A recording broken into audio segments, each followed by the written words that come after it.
其實工作狂咧係好唔負責任嘅，好多人仲以此去標榜自己。工作狂嘅生活全部都係工作，100%嘅時間唔係工作緊就係諗緊工作，冇家庭、冇娛樂，甚至冇朋友。點解講唔負責咧？梗係唔係兩公婆做緊同一個生意，亦即係話你老婆或者你老公完全冇參與你嘅生活咯，因為你嘅生活100%係工作，冇參與你嘅工作等同於冇參與你嘅生活，亦即係話佢同你嘅生活係完全無關嘅。方哥邏輯有冇錯？簡單啲理解，你嘅另一半徹底喺你嘅生活裏面出局。咁請問咁做對你嘅生活伴侶負責咩？你對你嘅家庭負責咩？嗱，我話你知，好多婚內出軌就係咁樣造成嘅，唔係貪心獵奇、鬼迷心竅，喺屋企嗰個完全同我嘅生活脫軌。我講咩佢聽唔明，我緊張嘅嘢佢居然無動於衷，調轉喎，佢關心嘅嘢我亦無從參與。佢問我個細路參加邊個興趣班好，我真係唔知跆拳道同邏輯思維點揀啊，就係咁啊。久而久之，大家冇晒話題，甚至冇辦法彼此共情，漸行漸遠。呢個就係工作狂對屋企唔負責嘅第一宗罪。咁有人話咧，我都係為咗頭家啫，先咁做啫。你估我想㗎？我都唔想冇日冇夜咁做㗎。咁講得嘅，唔係蠢就係狡辯啦。蠢係你不知所謂，為咗頭家，為咗屋企人開心幸福啊，於是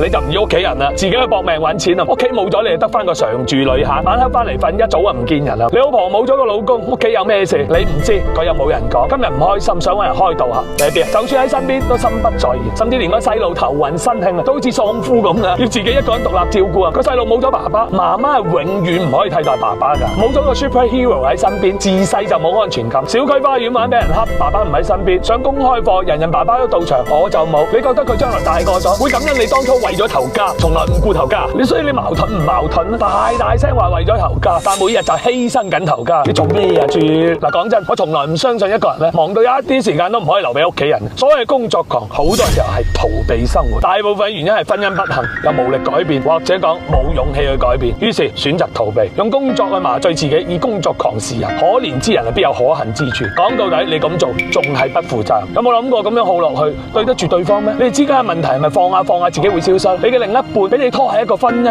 泥潭裏面，生唔生死唔死，你自己亦唔開心。有冇睇過失樂園？黑木瞳就係因此出軌。嗱，萬一你仲死撐咧，或者確實係幾熱愛工作啊，或者講公司確實樣嘢需要你實在唔係逃避。咁你話我知啊？你做緊一件乜撚偉大嘅事業啊？有冇人哋馬斯克咁犀利？馬斯克諗住帶我哋上火星，人哋億萬身家，做嘢做到喺工廠打地鋪，一日啊瞓得幾粒鐘。你係咪又諗住帶我哋上土星啊？定係上木星啊？係啊，人哋馬斯克計數唔計數都好，死個老婆，10幾個仔女，你得唔得？你有冇咁多錢啊？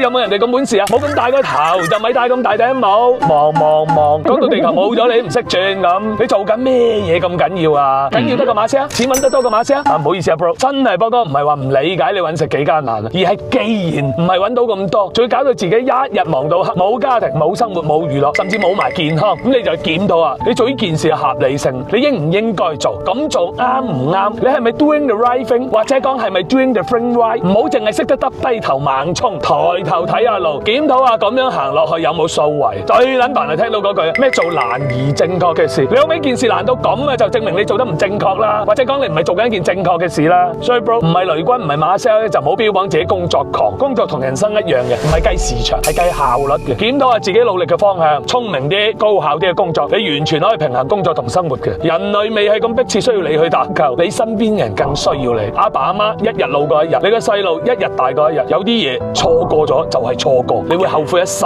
尤其你嘅枕邊人，嗰個託付終身嘅10年修得同船渡，100年修得共枕眠，唔係每個人都理應都值得去守候你。生死只需要一瞬間，唔好傷害咗人哋，自己又遺憾終身。評論區留低高效工作、高效生活，提醒自己。